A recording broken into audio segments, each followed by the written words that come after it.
Hi, my name is Tom Wishon. I wanted to talk to you a little bit about one of the most confusing parts of the golf club, the shaft. You know, it's been said many times in our field that the shaft is the engine of the golf club. And actually, that's not really true.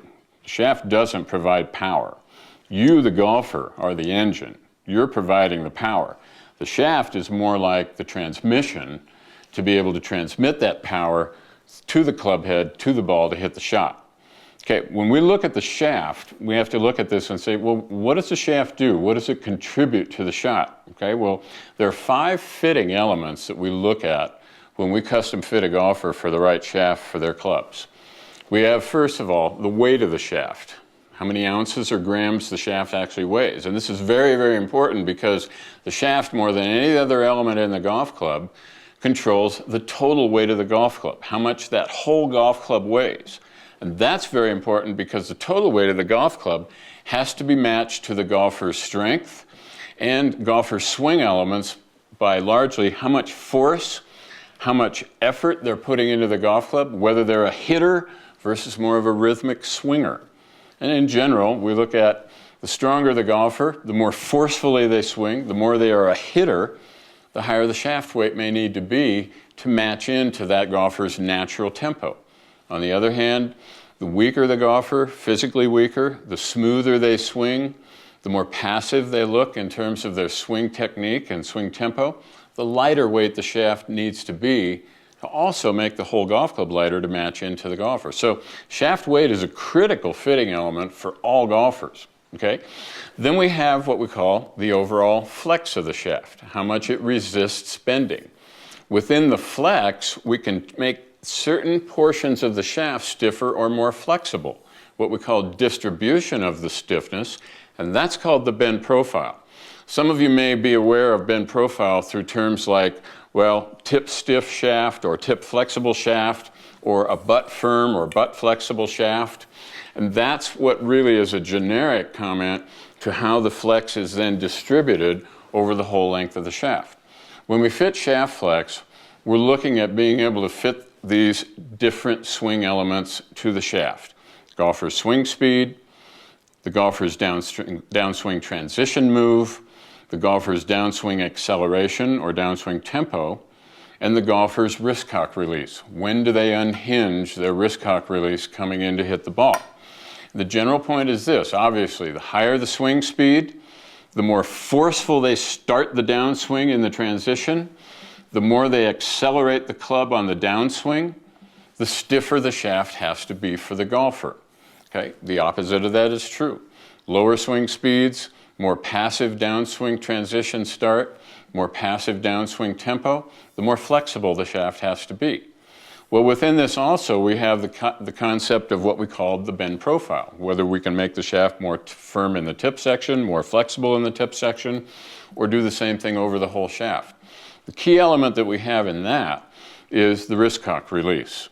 And as you well know, you've seen golfers, when they hinge the wrists at the top, proper swing technique says that you want to hold that wrist cock angle until very late in the downswing, and then you release the wrist cock angle to send the club through the ball. Well, not all golfers do that, you know, because that is a definite skill element in the swing, in the game.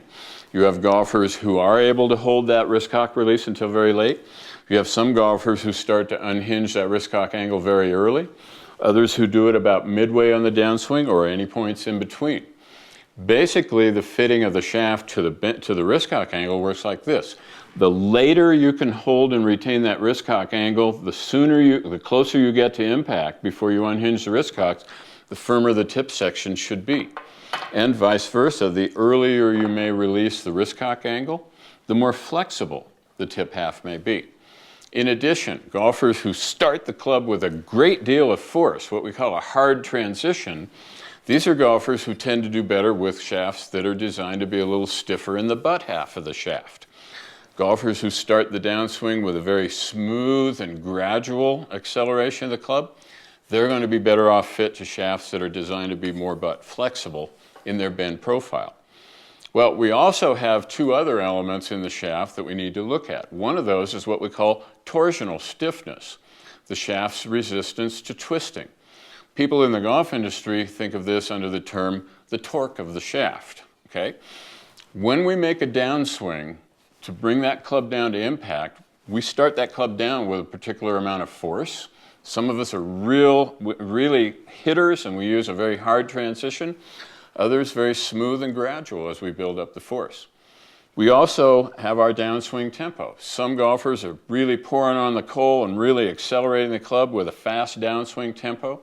Others more passive, just gradually bringing that club up to speed by the time it gets to the ball.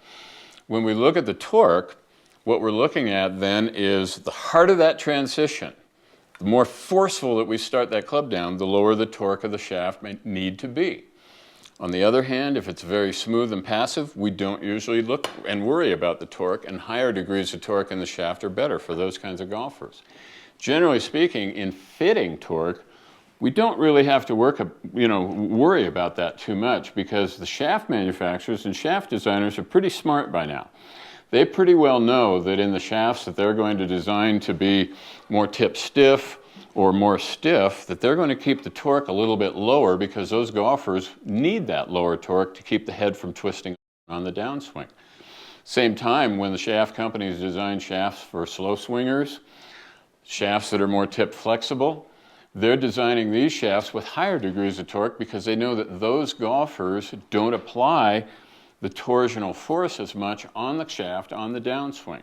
So basically, when you fit the flex and the bend profile of a shaft properly to a golfer, the torque comes along and it's basically designed within nominal parameters for that particular golfer's flex and bend profile. Finally, we have what we call the balance point of the shaft, or the weight distribution of the shaft. In other words, we can have shafts where the tip half is heavier than the butt half. We can also have shafts that are opposite, where the butt half of the shaft is heavier than the tip half.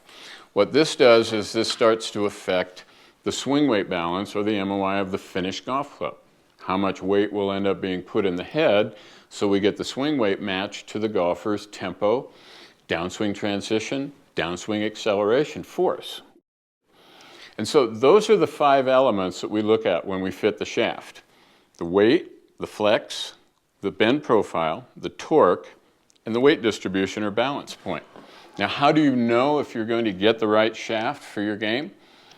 This is a difficult one. I can absolutely guarantee you that if you walk into most of the standard club, off-the-rack, big box retail stores, they can't do this for you. They don't have the shaft knowledge to be able to really pinpoint what shaft and all 5 fitting elements are right for you and your swing. This is where you really need to go see a good custom club maker who has spent the time to study all these elements of comparing the movements in the swing, the strength of the golfer, to the design elements of the different shafts. If you do, then you will end up having the perfect transmission to put your power from your engine into that club head and hit the ball as well as you possibly can.